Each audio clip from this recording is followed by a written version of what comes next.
lo dicho, a efectos de protección de datos y otros efectos legales que procedan, que yo debería conocer porque soy jurista, pero no, os informo de que la tutoría va a ser grabada y demás. Bien, pues vamos caminando. Estamos ya en la cuarta tutoría. Hemos presentado la fenomenología que nos ha dado...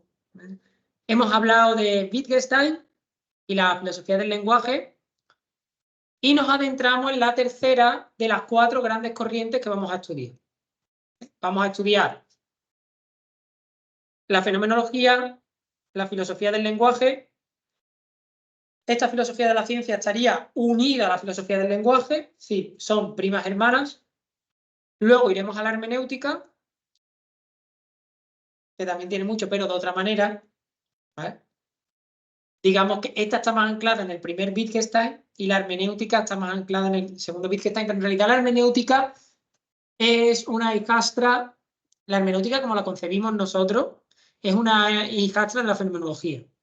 Porque la hermenéutica metodológica de Schleiermacher y Dilthey va más por su cuenta, pero la hermenéutica filosófica, todo esto hablaremos en su momento, pero la hermenéutica filosófica, la de Gadamer, viene más de Heidegger, que en el fondo es un discípulo de Husserl. Tiene mucho de Nietzsche. Ya veremos que cuando vayamos a al gran, digamos, esa frase, ¿no?, que está en la entrada del templo de la hermenéutica de no existen hechos, solo interpretaciones, esa es una frase nietzscheana. ¿Vale? Pero ya llegaremos ahí. Hoy nos mantenemos con el pie en el suelo, hoy no hay cielos de concepto, hoy no hay paranoias mentales. Esto no significa que la hermenéutica y la fenomenología sean una paranoia mental, ¿eh? Que nadie me ponga en los comentarios, oh, Valentín, anti-hermenéutica, nada, ¿vale? Pero esta filosofía nos mantiene con los pies en la tierra, vamos a hablar de ciencia, así que las personas que vengan del mundo de la ciencia, bienvenidos, bienvenidas, bienvenides, hoy es vuestro día y solo hoy será vuestro día, ¿vale? Hoy empieza y hoy acaba el Día de la Ciencia en Teoría del Conocimiento 2 y ya la semana que viene volvemos a nuestras cosas. Pues bien, hemos visto la fenomenología, hemos visto la filosofía del lenguaje, entonces vamos a entrar ahora en lo que se conoce como la nueva filosofía de la ciencia, cuyo paradigma es Sheldon Cooper. ¿Vale? Ni Popper ni nadie, Sheldon Cooper. ¿Por qué? Porque este es el cientificismo en estado puro. La única verdad es la verdad de la ciencia. Y no hay más. Y todo lo que la ciencia no puede explicar es o porque es una chorrada, o porque no existe, o porque tal, ¿no? Que es la postura que mantiene Sheldon, ¿no? Donde todo lo demás son juegos inteligentes, pero lo único importante es lo que hago yo. Y de hecho, literalmente es lo que hago yo. Lo único importante para Sheldon es la física teórica, ¿no? Por ejemplo, es el desprecio que tiene por la geología. ¿Habéis visto la serie? ¿Vale? ¿Os acordáis hay una temporada en la que tiene una crisis existencial porque se da cuenta de que la teoría de cuerdas no lleva a nada y entonces se quiere cambiar de disciplina y se emborracha una noche y se levanta, ¿no? Y se levanta en la cama así con resaca y cuando mira al lado tiene un libro de geología y entonces se siente sucio como ¿no? Y ese momento en el que se sacrifica, ¿no? Diciendo, la geología no es una ciencia real en el paintball y todo el mundo le dispara. ¿Vale? Es esta idea, ¿no? Que yo digo, si hubiese pensado en la geología, como va a decirle Sheldon, de la ciencia jurídica te disparan a ti. Bien, entonces hoy vamos a hablar de la filosofía de la ciencia, haciendo la salvedad que hacemos siempre de que nos vamos a centrar en cuestiones generales. Idea que lo que nos hacen es ayudar a comprender los apuntes que el equipo docente nos cuelga y el manual. Vamos a ello. La filosofía de la ciencia en realidad no es algo nuevo o reciente. De hecho, podemos rastrear antecedentes de este tipo de filosofía, no con este nombre porque no había esa división de las ramas del saber, ya en la filosofía griega.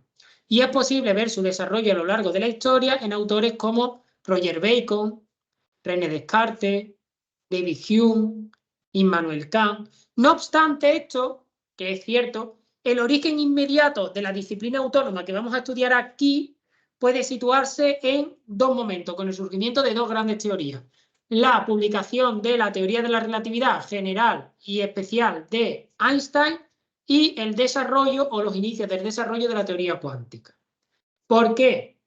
porque ambas teorías suponen una revolución del conocimiento científico que hace que la concepción que se tenía de la ciencia hasta ese momento se resquebraje, caiga y sea sustituida por otra nueva. Por ejemplo, la mecánica newtoniana es sustituida por una nueva física.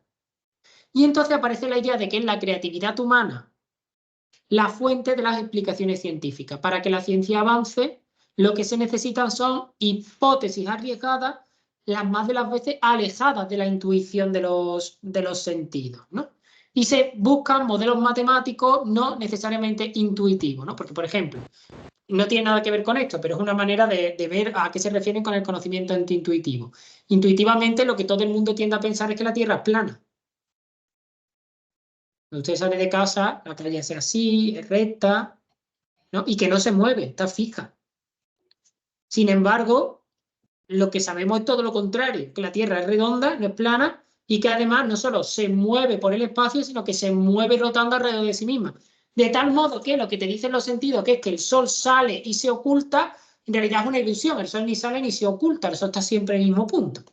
Es la Tierra que al mover crea esa ilusión de que lo que está fijo se mueve.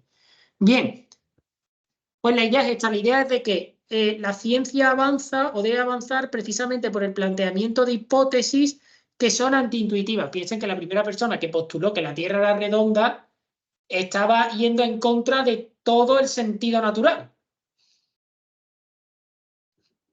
En este contexto es cuando se desarrolla, bueno, ya no hablamos de lo que es la nueva ciencia, de estos modelos subatómicos, de la física de partículas, porque esto no es que sea antiintuitivo, esto es que es Marvel Infinity Wars. Esto es ciencia ficción en estado puro, pero matemática. Cuando digo ciencia ficción no lo estoy denigrando ni estoy diciendo que no crea en ello o que me parezca absurdo. Lo que estoy diciendo es que cuando te metes en estos tratados de física, en estos, incluso en los divulgativos, es flipante. Es decir, tú dices que esto ni el mejor pensador de ciencia ficción se le ocurre estos mundos subatómicos tan particulares, que las partículas hacen cosas súper raras y demás. En este contexto, en el contexto de esta revolución científica operada por la teoría cuántica, por la teoría de la relatividad, surge o se constituye el llamado Círculo de Viena, que de esto seguro que habéis oído hablar, que contribuye al surgimiento de la filosofía de la ciencia como disciplina autónoma. ¿Quiénes son este Círculo de Viena? Pues este círculo está formado por filósofos y científicos, que no siempre nos hemos llevado mal. A veces incluso vamos a congresos juntos y nos mezclamos a la hora del café. A veces incluso nos mezclamos. Hay que decir que en los congresos, todos los congresos empiezan siendo un poco divisivos hasta que llega la cena. Y con la cena el alcohol. Entonces ya todos saltamos los aires. ¿Vale? Este círculo está formado por filósofos científicos como Rudolf Carnap, Hegel, Kurt Gödel. Parten de un empirismo radical y están fuertemente influenciados por Russell, Frege y Wittgenstein, pero el primer Wittgenstein, el Wittgenstein del tratado.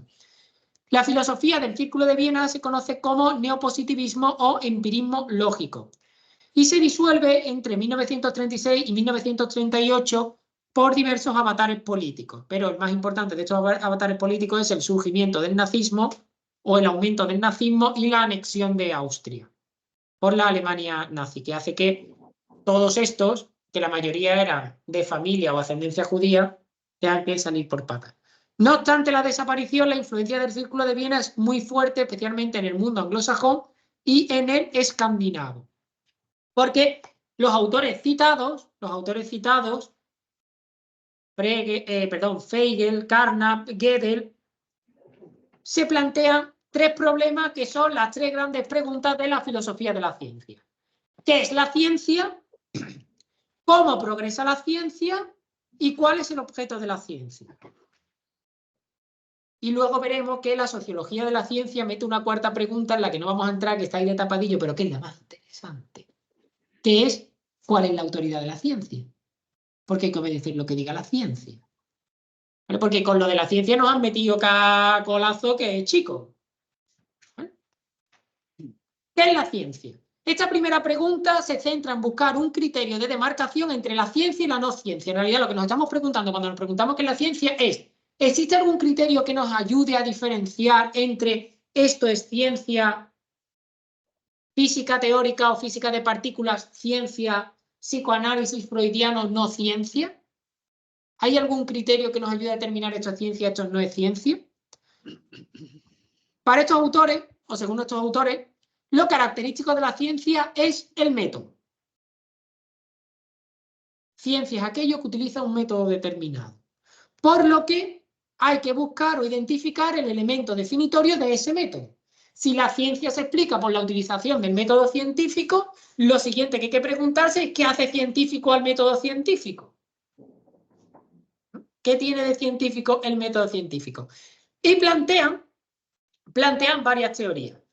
Nosotros nos vamos a centrar en tres: la verificación, la confirmabilidad y la falsación, que seguro que esta es de la que todos... ¿Qué es la verificación? El método de la ciencia o lo que hace científico al método científico es la posibilidad de verificar las teorías. Es decir, que las teorías científicas son verificables empíricamente. Yo digo, la Tierra es redonda. Y yo puedo coger un telescopio, montarlo en un cohete o una, no sé, como lo tiro cuando está en el espacio. Perdonadme por las explicaciones tan pedestres, yo es que soy de letras puras, ¿vale? Yo estudié latín y griego, entonces tiro y le hago una foto y es redonda. Puedo verificar empíricamente mi teoría. Esta sería la primera teoría.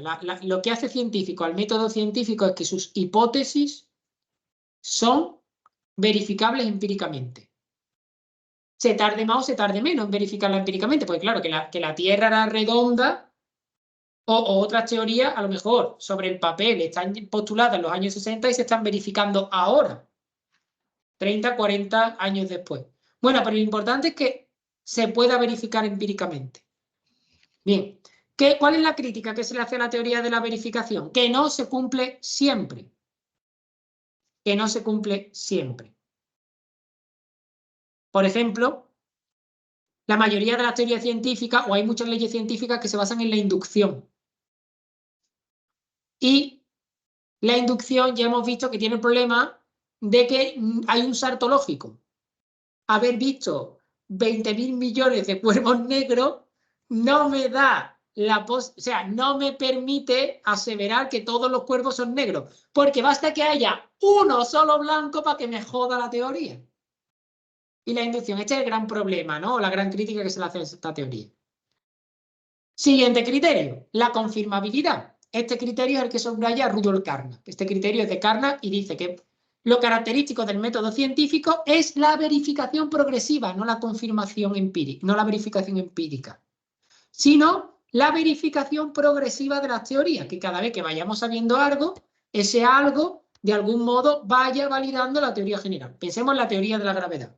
La teoría de la gravedad no solo dice que cuando yo suelto el rotulador cae.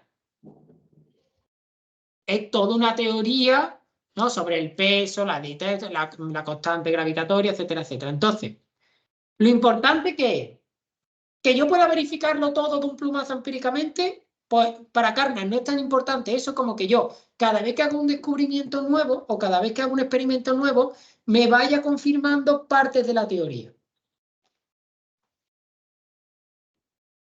Por esto, ahora bien, los críticos de esto lo que dicen es, ojo, que esto no es solo propio del método científico. Entonces llegamos a la tercera gran respuesta, la falsación, que la propone Karl Popper. Para quien la ciencia tiene la capacidad, fíjate, la verificación y la confirmabilidad se basan de algún modo en perdón por la redundancia, en la confirmación, ¿no? Yo tengo una hipótesis y lo que haría científico al método científico en las dos primeras corrientes es que yo la puedo validar, ¿vale? Empíricamente, progresivamente, como quiera, pero la puedo validar. De algún modo, la reafirmo. Vale, para Popper, lo que hace científico al método científico es todo lo contrario. Es que es el único método que es capaz de deshacerse de las teorías que no funcionan. Es decir, que la ciencia tiene el único método con capacidad para deshacerse de las teorías erróneas. Por tanto, el único método capaz de concebir observaciones, experimentos que refutan la teoría. Pero si no logro refutarla, la he confirmado. hasta que la refute. Que esta es también otra clave del método científico, que todas las teorías son provisionales. No hay dogmas. Por eso dice Popper, el método científico no es inductivo como creen los autores anteriores, sino hipotético-deductivo. Yo propongo una hipótesis y lo que hago no es intentar confirmarla, sino intentar refutarla. Pero claro, si no consigo refutarla, la hipótesis sobrevive hasta que algo la mate. Por eso, por ejemplo, hay un autor muy interesante, argentino, Mario Bunge o Mario Bunge, da igual como lo pronunciéis. Yo voy a decir Bunge porque me suena muy mal Bunge, aunque hay gente que le llama Bunge. ¿Vale? Mario Bunge tiene una teoría muy interesante en función de la cual el psicoanálisis y el marxismo no son teorías científicas, porque no pueden ser falsadas. Da igual, cualquier elemento que surja nuevo confirma la teoría. Por ejemplo, pensar en la teoría de la alienación. Tú estás alienado, el sistema te tiene alienado, tal. Y si sale alguien y dice, tía, tío, pues yo no estoy alienado. Sí, porque tú estás tan alienado que no sabes que están alienados. Claro, entonces, cada nueva cosa no falsa la teoría principal, ¿no? 20.000 personas que no se sientan alienadas, en lugar de cuestionar la teoría de la alienación, lo que hacen es crear toda una corriente de pensamiento que te explica por qué los alienados no saben que están alienados. Lo mismo ocurre con el... ¿Alguien ha dicho algo en casa? Lo mismo ocurre, por ejemplo, con el psicoanálisis. No, yo no quiero, yo no tengo super yo, porque yo en realidad estoy convencida de... No, tú es que estás interiorizado el super yo, que al final... ¿Vale? Si os interesa el tema, en YouTube ponéis Mario Bunge con G.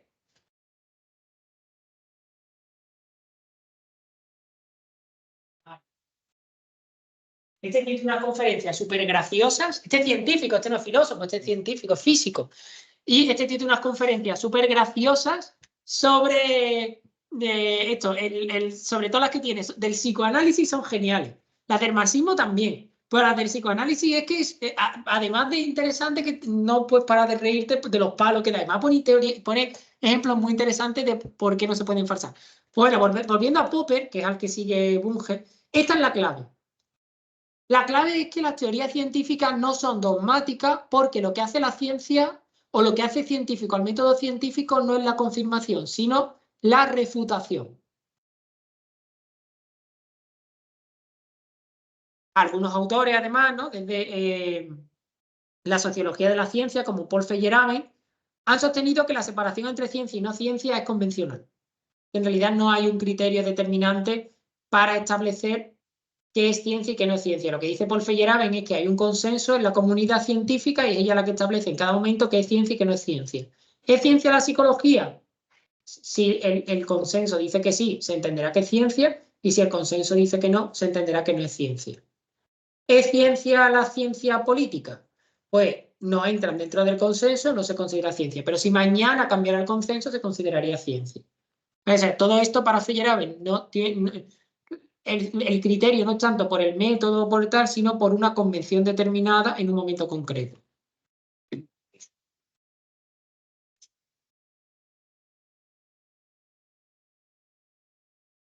O sea, no hay ningún criterio. ¿Quién? Feyerabend. No, mire, las ciencias naturales, todo lo que se puede referir se puede comprobar en el mundo. Claro, pues ya está. Sí, porque es más claro. Pero es que en el mundo también se puede comprobar y referir la filología. ¿O es que no podemos estudiar un papiro y hacer etimología? Claro, pero la clave aquí es que son ciencias naturales. Pero la ciencia natural, que yo estoy de acuerdo contigo. Que yo estoy de acuerdo contigo. Pero cuando hacemos etimología no tenemos criterios de verificación ni de falsación, más allá del propio texto. Tenemos hipótesis no... Yo sé lo que tú quieres decir, yo estoy de acuerdo contigo. Y de hecho yo en realidad creo que es lo que dice Feyerabend. En realidad lo que hay un consenso acerca de lo que es ciencia y lo que no es ciencia, porque ninguno de los criterios es absoluto. Y ninguno es privativo de la ciencia. Ninguno es privativo de la ciencia. ¿Cómo progresa la ciencia? Si era difícil establecer qué es ciencia, ahora vamos a ver las peleas en cómo progresa la ciencia. Diversas teorías. Para el neopositivismo, la ciencia avanza mediante acumulación e integración de teorías. Es decir, la ciencia avanza acumulativamente.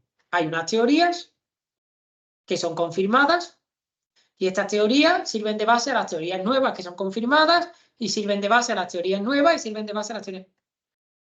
De tal modo que las teorías nuevas no sustituyen, sino que de algún modo se soportan, se basan, se fundamentan en las antiguas. Por eso hablan de un sistema de acumulación e integración en el gran conocimiento de la ciencia. Entonces, solo se desecha lo que no ha sido confirmado, pero todo lo que ha sido confirmado se integra, como una especie de depósito científico, tradicional, etc.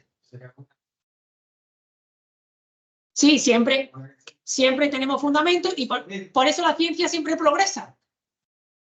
Siempre hay cosas y siempre progresa. Y siempre progresa, quiero decir, progresa precisamente porque como lo nuevo se construye por lo antiguo, siempre estoy creciendo. No hay sustitución. Este es el modelo más criticado. Llega Popper. Popper dice que no hay integración ni acumulación, que simplemente las teorías falsadas se desechan y son sustituidas. Con lo cual, en realidad, la ciencia no avanza, siempre está en el mismo punto. El avance es una ilusión, ¿vale? Porque hay una sustitución. Y además, para el formato del neopositivismo, digamos, la suma de todas las verificadas, confirmadas, tal, integraría la verdad. Por tanto, una visión de la ciencia muy dogmática. Popper, precisamente porque habla de continuo reciclaje por abandono y sustitución, para él no hay una verdad definitiva. O sea, no hay... O sea, la teoría del Big Bang no es dogmática. La teoría del Big Bang la mantenemos hasta que podamos sustituirla por otra teoría. La teoría de la gravedad tampoco es dogmática. La tenemos hasta que podamos sustituirla por otra teoría. Y luego tenemos el de Kuhn, que este sonará por los paradigmas. Para Kuhn, el avance de la ciencia se produce por la alternancia entre periodo revolucionario y de ciencia normal. Para Kuhn, la ciencia funciona así. Hay una serie de teorías que se imponen. Esas teorías crean un paradigma.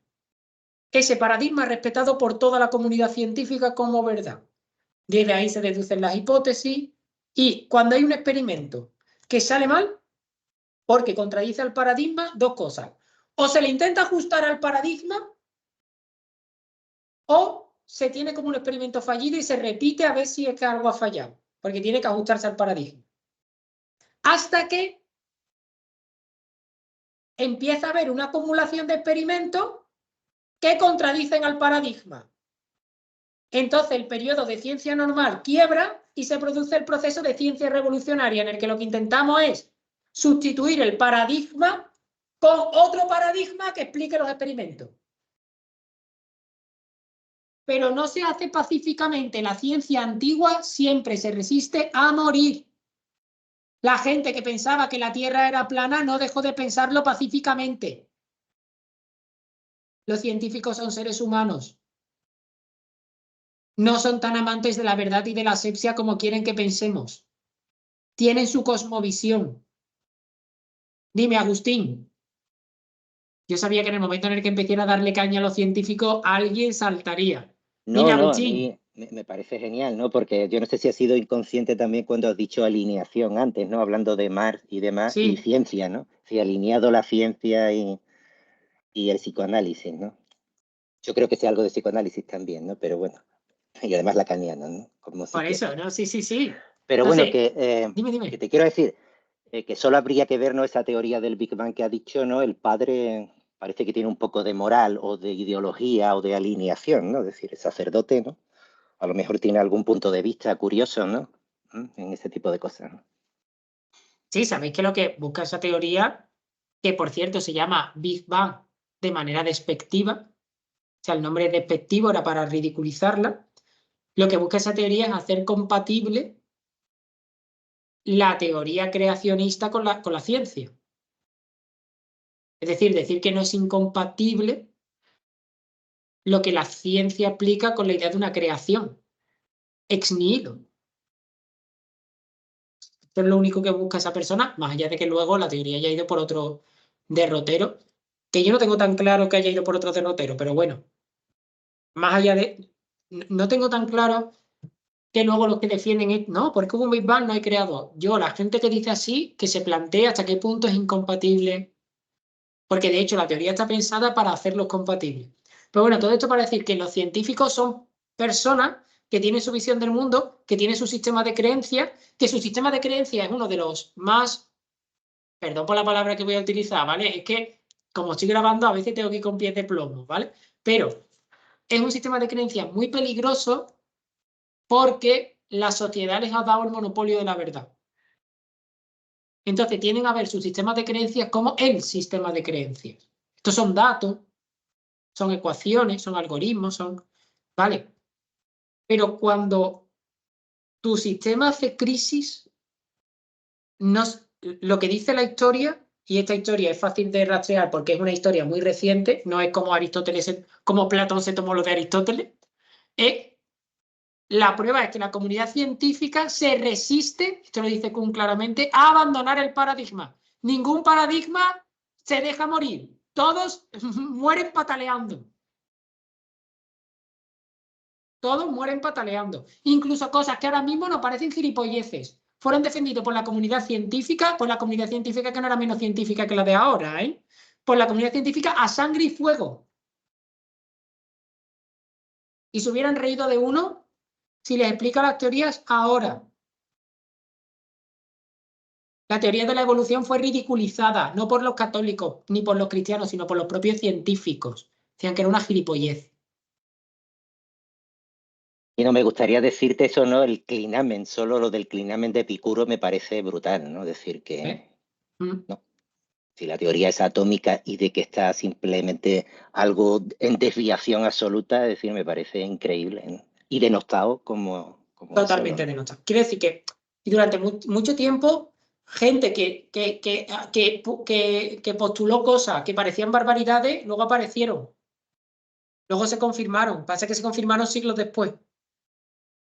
Pero, ojo, no es que cuando digo se confirmaron siglos después, es lo que ha dicho Agustín, no es que todo el mundo pensara, ay, los átomos se mueven aleatoriamente, hoy no lo podemos confirmar, dejémoslo en el... No, no, ¿qué dices, loco? ¿Cómo que los átomos se mueven? Tú estás tumbado. Hasta que resulta que sí que se mueven. Entonces ya no. Entonces, esto de los paradigmas es muy sugerente, porque ahí hace una cosa muy descriptiva y es verdad que a la ciencia a veces le cuesta... ¿Cuál es el...? No, o sea, a ver, yo quiero que quede claro lo que estamos diciendo. Nos hemos preguntado qué es la ciencia, no tenemos respuesta. ¿Cómo progresa la ciencia? No tenemos ni idea. Y ahora vamos a cuál es el objeto de la ciencia y tampoco lo vamos a saber. O sea, que hemos partido para responder a 3 preguntas, estamos en la tercera, no tenemos ni idea de nada. Yo lo que quiero es que quede claro que no hay respuesta. Pero las preguntas, ¿vale? ¿Cuál es el objeto de la ciencia? Pues esta pregunta intenta responder a la cuestión de si las teorías científicas reflejan la realidad o son meros instrumentos conceptuales. Ya hemos liado. Esto que parece, esto parece un tema muy interesante, hay que ver, porque claro, si la ciencia refleja la realidad. Esto está ya en Epicuro en la carta a Heródoto. Esto está ya en Epicuro. Eso vamos. Es que estos debates que ahora aparecen, que somos positivistas, somos científicos, estos son filósofos que le hubiera gustado estudiar física. Bien, pero no le dio la nota.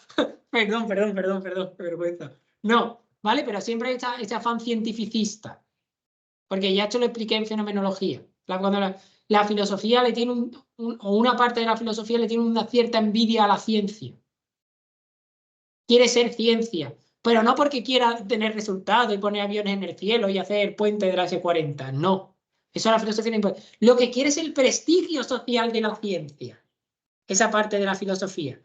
Quiere que cuando hay una pandemia, igual que le preguntan al microbiólogo y al epidemiólogo, le pregunten al metafisólogo y él puede decir, sí, porque ¿qué entidad? ¿Cuál es el estatuto ontológico del virus? Y todo el mundo ahí, ¡uy, qué bien habla!, ¿no? Claro, y tu madre y tu padre diciendo, mira mi niño en la tele, ¿no? No, si tú te dedicas a la filosofía, tú no vas a salir en la tele nada más que en el hecho de la... sí, bueno, yo salí en la tele. No, digo, yo no salí en la tele, yo iba a hacer la cuña publicitaria porque yo sí que salgo en la tele, pero no voy a hacer la cuña. Entonces, la cuestión es que, pero que te van a hablar te van a llamar para hablar de cosas así friki como quién era Marco Aurelio y tú cuentas de curiosidades estoicas, como que bebía infusiones de adormidera, que era el opio y que era un opiómano Marco Aurelio y este tipo de cosas que en el fondo no importan a nadie. Pero, bueno, lo que quiero decir, ¿no? Que en el fondo quieren el prestigio. Y por eso esa idea, ¿no? De querer ser la ciencia. Y que le dan a estas cuestiones una novedad que estas cuestiones no tienen. Estas cuestiones están ya en la filosofía clásica, porque es que esta es una pregunta clásica. Si nuestra teoría refleja el mundo o solamente nos ayuda a vivir en una cosa que no entendemos, o sea, que ni siquiera sabemos cómo es. Entonces, la teoría realista defiende que las teorías científicas reflejan el mundo tal cual es. El mundo es como lo dice la teoría. De tal modo que la verdad es correspondencia entre teoría y realidad. El mundo es así. Cuando decimos que nada puede superar la velocidad de la luz, no es una cosa instrumental que nos sirva a nosotros para saber si vamos a llegar a Marte o a Plutón. No, es que nada, literalmente nada, no hay nada en el universo que pueda. Es un límite natural, es un límite físico, real. Esta es la teoría realista. La teoría científica es especular, es un espejo que traduce el mundo. Vale, luego tenemos la teoría antirrealista, en función de la cual las teorías científicas no se refieren a una realidad independiente ni reflejan el mundo tal cual es, son instrumentos. A mí me da igual cómo funciona el hígado, cómo sea el hígado y de qué manera pinte el hígado. Lo importante es que cuando yo te dé esta pastilla te deje de doler. Eso no dice cómo sea el hígado en sí mismo. Dice solo que esto es explicado de una manera muy pedestre. ¿Vale? Pero las teorías realistas dicen que el mundo es como la ciencia lo pinta y las teorías antirrealistas dicen que con independencia de cómo sea el mundo, el valor de la ciencia está en que nos da una serie de instrumentos que nos permiten funcionar en él. En fin. ¿Ven ustedes ahí un cierto neocantismo de fenómeno no humano? La teoría antirrealista en realidad es profundamente fenoménica. A mí no me da igual cómo sea esto. A mí lo que me importa es que en el mundo de los fenómenos la teoría funcione y esto se dibuje y el coche funcione, el avión vuele y el puente no se me caiga. Porque es antirrealista. Es antirrealista porque no se mete en cómo sea. Por ejemplo, para hacer un puente, yo no necesito hacer una teoría ontológica del hierro. No necesito ni siquiera que el hierro exista. Claro, yo tengo aquí unas cosas que me aparecen ante mí, que yo las monto como si fuera un Lego y el puente no se cae. ¿Qué valor tiene para la ingeniería? Que el puente no se caiga.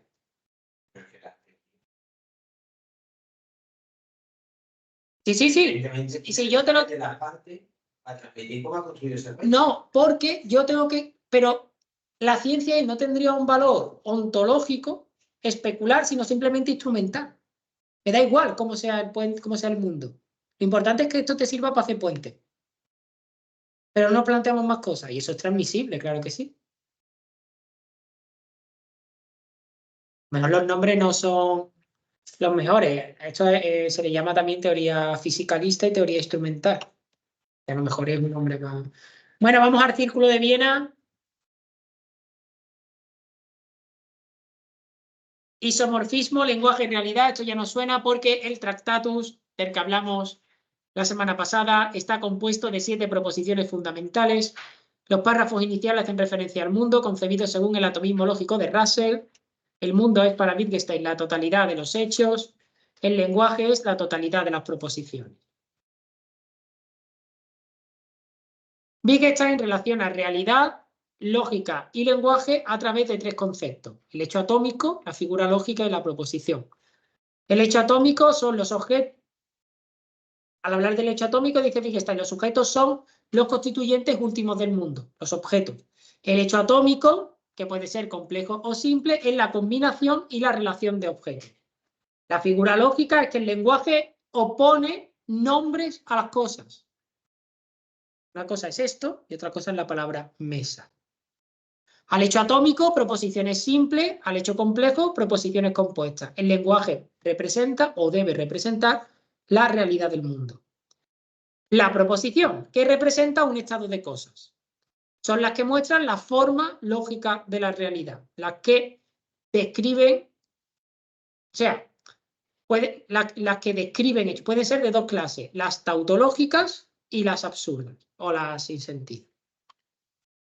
Esto es una presentación de Wittgenstein muy para el capítulo.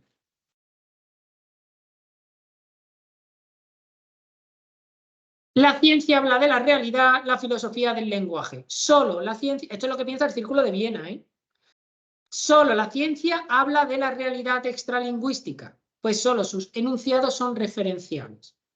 Es decir, dicen relación con objetos identificables. La pared, la mesa, el ordenador, el avión poseen un contenido y poseen sentido. Esto no le pasa a las proposiciones metafísicas o a las proposiciones ontológicas o a las proposiciones éticas. Por tanto, si solo la ciencia habla de la realidad extralingüística, la filosofía no puede hablar de la realidad extralingüística. ¿De qué tiene que hablar la filosofía? Del lenguaje. ¿Cuál es el único lenguaje del que merece la pena hablar o del que puede hablarse para el Círculo de Viena? Del lenguaje científico. Por tanto, se realizan las siguientes distinciones. Las proposiciones con sentido y las pseudoproposiciones, que solo tienen sentido el enunciado que puede ser verdadero o falso, y el enunciado analítico y el enunciado empírico. Está la proposición con sentido, que es aquella que puede ser verdadera o falsa, y las pseudoproposiciones, que son aquellos que hablan de lo que no puede ser verdadero ni falso. Dios es bueno. Lingüísticamente hablando, desde el punto de vista estrictamente lógico o gramatical, es una proposición. Tiene su... O sea, pero por eso se la llama pseudo, porque aparentemente es una proposición, es decir, yo la puedo descomponer. La pared es blanca, la pared sujeto, es verbo, blanca, atributo. Dios es bueno, es sujeto, verbo, atributo. Sujeto Dios, formalmente es una proposición. ¿Por qué es una pseudo proposición? Porque no puede ser verdadera ni falsa. La pared es blanca o la mesa tiene 4 patas, es una proposición que puede ser verdadera o falsa. En este caso, la proposición, la mesa tiene 4 patas, no solo es una proposición, sino que es verdadera, porque comprobamos empíricamente, a través del sentido de la vista, que esta mesa que yo estoy señalando al referirme a la que tiene 4 patas, tiene efectivamente 1, 2, 3 y 4 patas. Vale. Además de esta distinción, la otra, enunciado analítico, enunciado empírico. En este caso, el principio de verificación se aplica de dos formas. Primero, determinando la coherencia lógica y reduciendo la elementos. Los enunciados analíticos son básicamente los enunciados lógicos y matemáticos. ¿Por qué se llaman analíticos? Porque no dependen del... todo depende de algún tipo de los sentidos, ¿vale? Porque si no tienes sentido del oído y sentido de la vista, ¿ves cómo entender tú lo que es una suma? Pero digamos que no necesitan una referencia empírica. La unidad para hacer una suma y una resta de 2 menos 1 no necesito haber visto naranjas ni peras, ¿vale? A los niños se le dice, si Juanito tiene 3 naranjas y le da una a Martín, ¿cuántas naranjas le quedan a...? Pero en realidad para hacer 3 menos 1 no necesitas naranja ni a Juan ni a Martín. En realidad... la proposición 3 menos 1 igual a 2 es un enunciado analítico que no requiere referirse a nada. ¿Qué son los enunciados empíricos? Son aquellos enunciados para los que para hablar o para formar la proposición requiere del contacto con la realidad extramental, llamémosla así, ¿no? Yo, por ejemplo, puedo decir 2 menos 1 igual a 1 sin necesidad de referirme a nada empírico, pero no puedo decir esta mesa tiene 4 patas sin necesidad de algo, sin necesidad. Es, por tanto, un juicio sintético, porque Estando. básicamente la división es esta, todos los que estáis en casa, pero este es el plus de estar aquí, ¡jaja! Vengan al centro de Sevilla. Si son de otros centros, vénganse también a Sevilla. Aquí tenemos de todo. Tenemos Cruzcampo todo el año, Torrijas. Tenemos lo que tengo yo hoy con las torrijas, que no sé tampoco por qué, perdonadme. La época. ¿Será que hoy las he visto en el comedor de la facultad y ya se me han quedado a mí las torrijas aquí, que no estaban ni buenas ni nada, ¿eh? Pero se me han quedado aquí las torrijas aquí, ya llevo toda la tarde que no es normal. Naranjos, azahar, buen tiempo. Y entonces, los juicios, ¿vale? Pueden ser analíticos y sintéticos, también llamados empíricos. ¿Por qué? Porque estos son juicios solamente de razón. Es un lenguaje impropio para entenderlo, ¿vale? Por ejemplo, si P implica Q y Q implica P, o perdón, si P implica Q y Q implica R, en realidad P implica R. ¿Qué son P y R? Me da igual. Pueden ser las partes de un discurso político. Pueden ser las partes de un prospecto de todo el lenguaje formal reductible al lenguaje formal. Yo necesito saber qué es P, Q y R para hacer eso. Para decir 3 menos 2 igual a 1, necesito saber si eran peras, manzanas o euros en la cuenta corriente. Hombre, son euros en la cuenta corriente, la cosa está chunga, pero no lo necesito. Los juicios sintéticos se llaman así porque son una síntesis de razón más sentidos.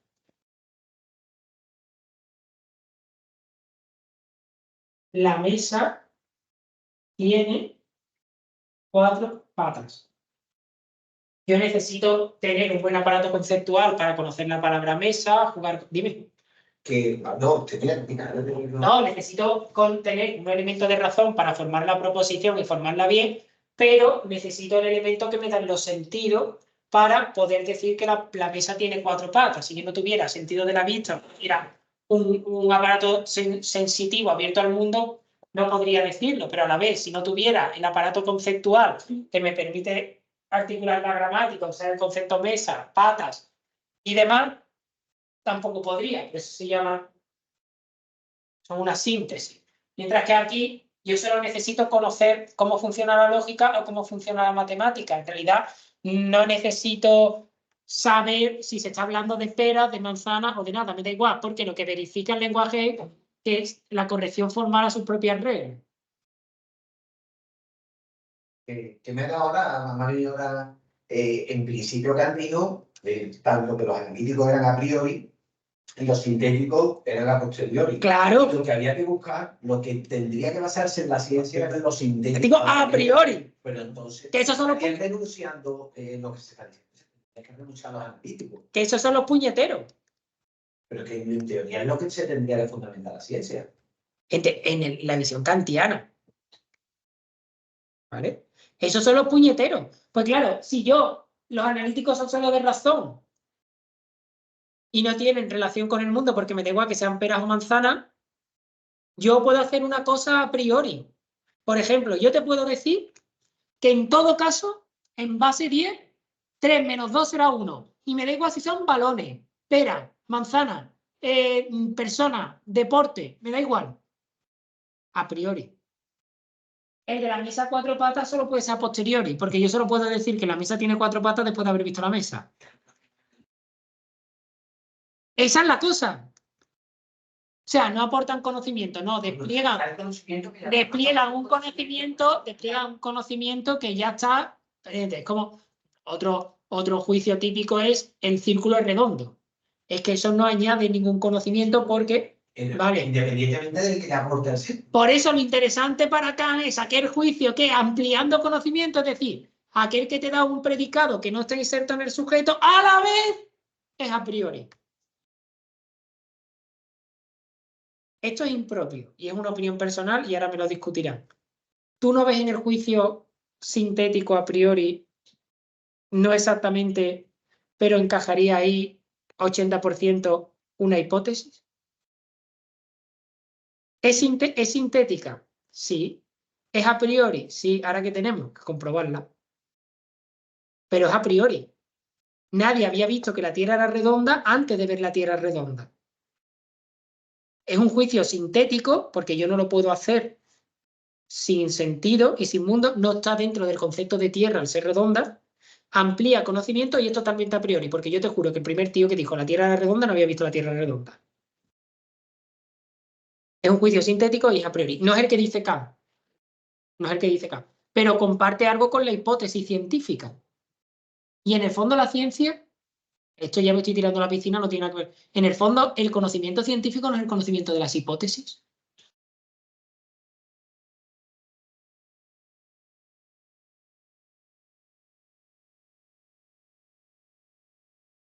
Pero no, y hay una pega.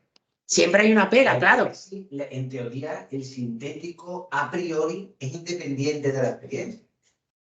Entonces, el sintético a priori tendría que ser verdadero per se. Sí, por eso te digo que no encaja totalmente. La hipótesis necesita la comprobación. Por eso te he dicho, no encaja totalmente. 80%.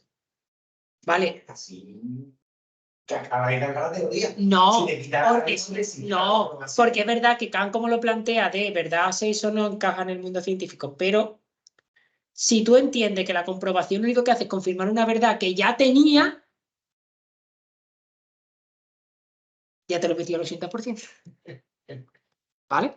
Entonces, teniendo en cuenta que no estamos en Kant, que estamos en el círculo de Viena, ¿vale? Que no.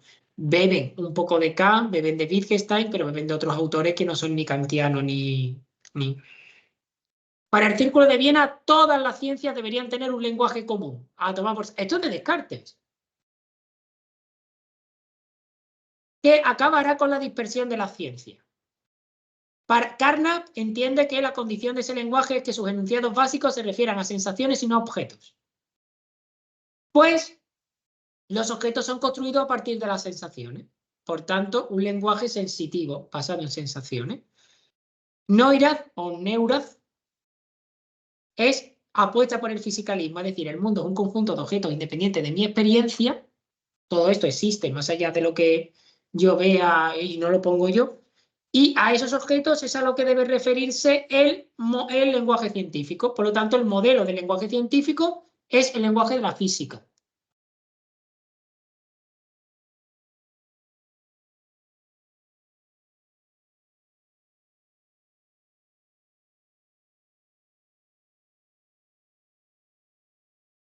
O sea, la idea de Carnap es que las sensaciones, no las sensaciones como, ay, esto me da pena, o esto, sino la sensación de lo duro, lo de esto, estas son comunes. O sea, yo no entiendo, si ahora mismo los 5 que estamos aquí decidiéramos pegarnos un cabezazo contra la pared, alguno la atravesaría, otro no, lo que fuera, dolería más, dolería menos, pero nadie diría, uy, esta pared parece plastilina, es blandiblue, no he notado nada. Hombre, un cierto golpe tú notarías contra la pared. Esa sensación es común.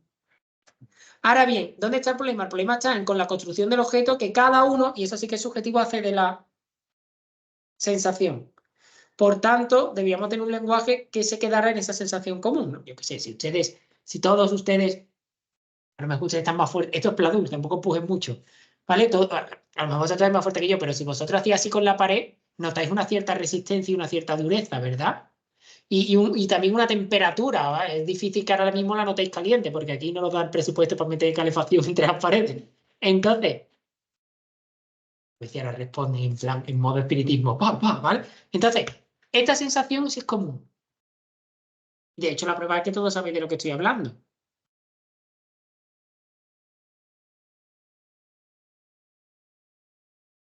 Bueno, vamos a hablar de Popper y ya con él nos despedimos. Karl Popper nació en Viena el 28 de julio de 1902, una familia que tenía raíces judías, pero que se había asimilado convirtiéndose al cristianismo luterano. Su abuelo tenía una inmensa biblioteca.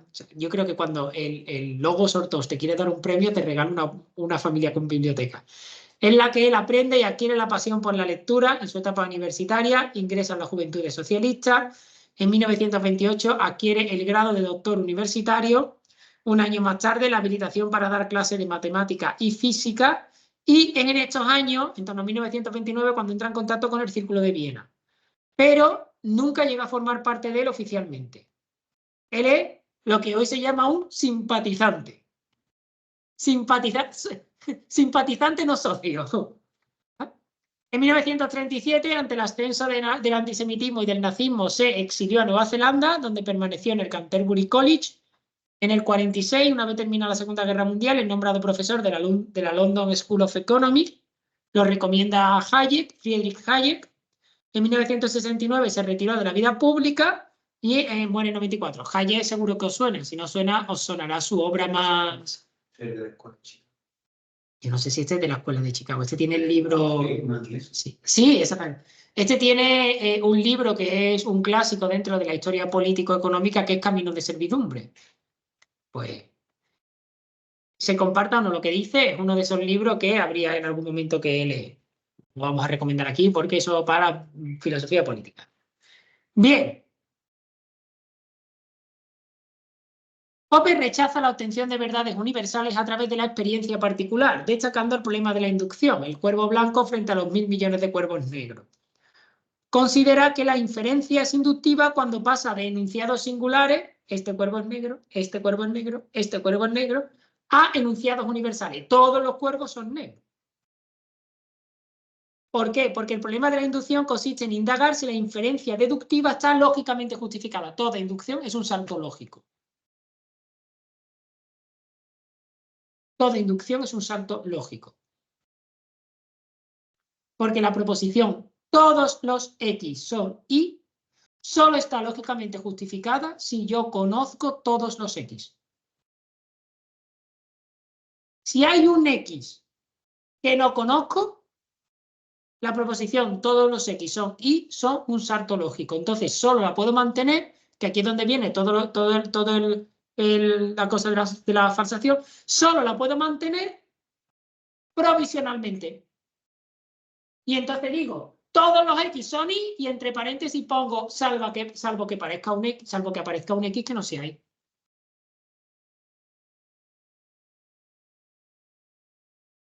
¿Vale? Todos los cuervos son negros hasta que aparezca uno blanco. El hecho de que aparezca uno blanco falsa la teoría. Y entonces ya no puedo decir que todos los cuervos son negros. Diré, algunos cuervos. La proposición que sí está justificada es algunos cuervos son negros.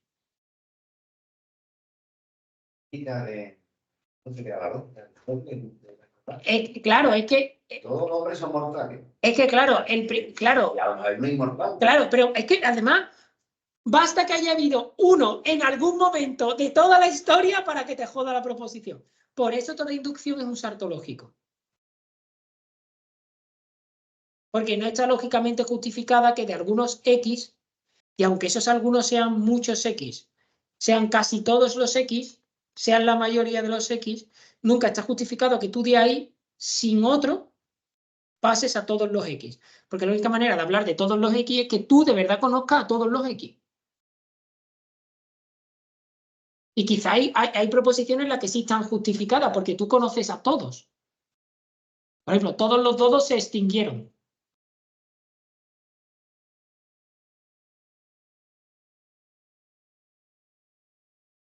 Todos los seres humanos tienen... ya la hemos liado.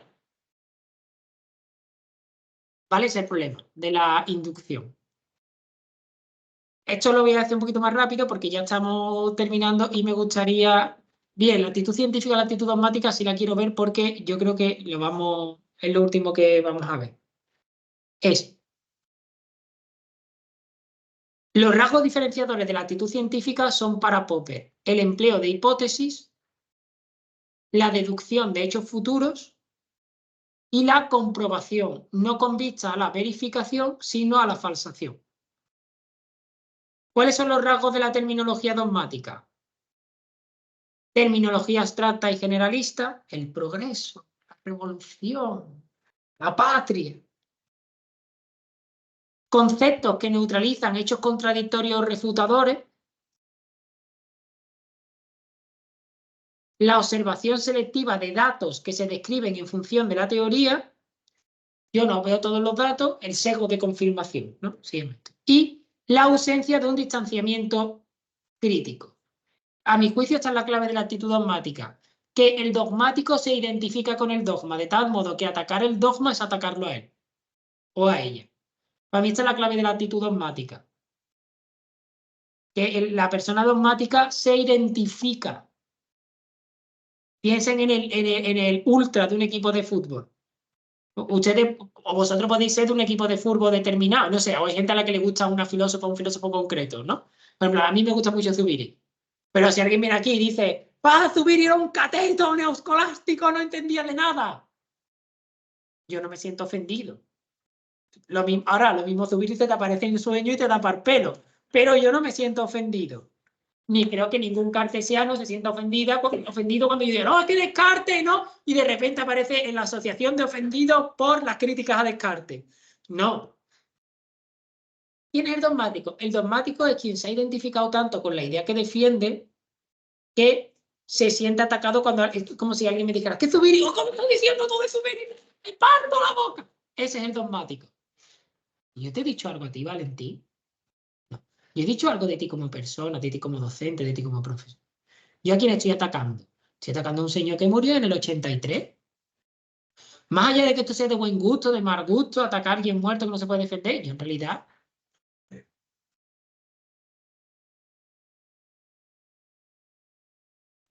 Y te cae ahora en el fútbol criticando el trabajo de este hombre de subir, Pues, lo mismo, algo más. Escúchame, yo puedo entender que te caiga mal. Pero como te puede caer mal que tú te tigre 15... A ver, yo la defendería, pero la diferencia entre la actitud dogmática es que se defiende con argumentos. ¿Vale? Si a mí alguien me dijera, mira, es que la teoría de Zubiri no se mantiene porque resulta que la neurociencia tal, vale, yo iría a buscar si eso es verdad, si no es verdad, si hay otras visiones, y tú lo discutes. Esa es la ciencia para mí.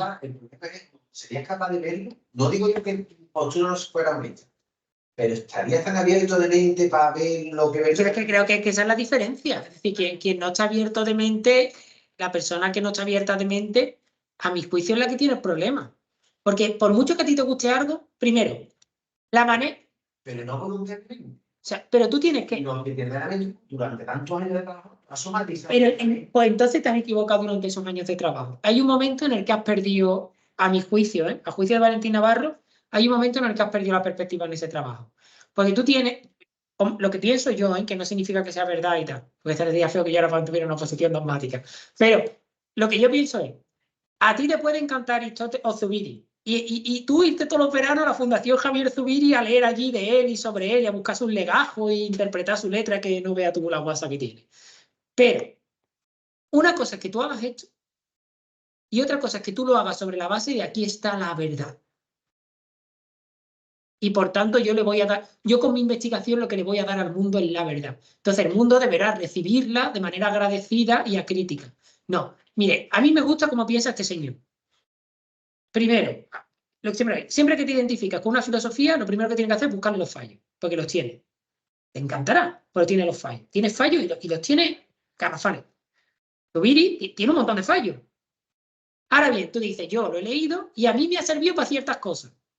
Y yo lo único que hago es informar a quien le puede interesar dentro de la comunidad filosófica de una área muy concreta de la filosofía. Oye, yo he leído esto y a mí esto me ha resultado de utilidad. Quizá ustedes también. Esa es mi actitud cuando yo publico algo. Ahora la mayoría de las veces es indiferente y otras veces te lo valora y te dice, yo no lo había visto así. Y otra vez te dicen, no, porque mira, en realidad hay otro pensador que lo dijo antes, que tú no has tenido... O mira, pues tienes que estar abierto a eso, porque es que si no, tú no te estás entregando a una investigación por lo que la investigación pueda tener utilidad, sino porque tú crees que vas a descubrir la verdad. Y esa es la actitud dogmática. La falta... Perdón, es que se me ha ido. La falta de distanciamiento. Cuando yo me identifico con la filosofía de Zubiri, perdón, puede ser Ortega o Popper o Marx. De tal modo que lo que yo te presento es la salvación tuya, de la sociedad, de la... A mi juicio es un error. Un error de perspectiva. Pues claro, tú no vas a soportar la crítica y toda crítica que se haga a tu artículo te lo vas a tomar como una crítica personal. Pero es que hay... Entonces, a mí no me parece, porque tampoco es sano, porque la vida académica es muy así, además tiene que ser así. Es muy raro que tú escribas algo y que todo el mundo esté de acuerdo 100% con lo que has dicho. Siempre va a haber alguien que se te descuelgue, aunque sea uno. Si ese uno te va a doler en el alma, ¿no? Sacas un libro, hacen una recensión y dicen, ay, tiene 12 capítulos el libro, los 11 primeros son fascinantes, pero el 12 sería prescindible. ¿Cómo que prescindible? ¡Ay! ¿Quién ha escrito esta recensión? ¿No? Y le mandas una carta, bueno, ahora sería un correo electrónico airado. Oiga usted, miserable crítico. Tú lo has hecho bien, ¿no? Tú has intentado hacer tu esfuerzo, tú has intentado transmitir, en mi opinión. Entonces, claro, eso lo da el distanciamiento crítico también con lo que tú estás haciendo. Tú tienes que tener un cierto... Esto lo llama Michael Oakeshott, el filósofo inglés, el arte de no tomarte en serio. Para saber que lo que tú estás haciendo también es falible. Yo cuando estoy escribiendo algo, a veces lo entrego y digo, vaya porquería.